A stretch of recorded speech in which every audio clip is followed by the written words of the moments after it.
Hi, I'm Chris Bryce from superservice.com, and I'd like to talk to you about how to select wireless communication cards for a laptop.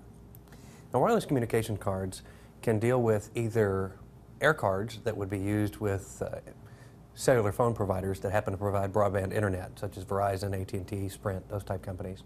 Wireless communications card can also be used for wireless networks or Wi-Fi hotspots, where you're using a straight wireless network card rather than connecting to an actual service, a broadband service of any kind. So we'll go over both of those as far as selecting a wireless communication card.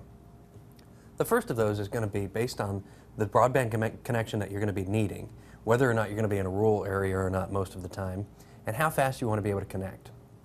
AT&T and Sprint are the main leaders in the broadband wireless communications cards for laptops as far as air cards go, but Verizon's picking up ground very quickly. Now, between those cards, you're going to look at the rate plan that you have to get in order to use that air card. Also, the price of the card itself is going to be a variable. Some of those cards are free if you sign 2-year activation agreements. Some of them may be a couple $100 depending on which one that you choose.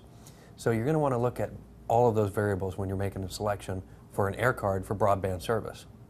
Now, as far as the Wi-Fi cards for the actual laptop itself for a wireless network or Wi-Fi hotspot, you're going to look at a couple of different variables. The main is going to be the type of technology that's used on the card and the range that's picked up on the card.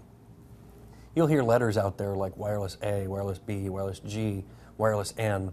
Those are the different types of technology, with wireless N being the newest as of today. Wireless N allows you a range of between 1,000 and 2,000 feet, depending on the obstructions that are in the way, or lack of obstruction. Now, this means that if you're in a home or an office, you can sit up to 1,000 feet away from the home and still be able to connect to your wireless network inside the house to access internet or to share files across the wireless network. So that's the one that I would normally suggest getting. Now, the wireless G cards are going to have a similar range, but they're going to be around 200 to 400 feet. So it'll be a little less range, but you'll also save some money on doing that. Now, those are the main features to look at when you're considering between wireless communications cards for your laptop.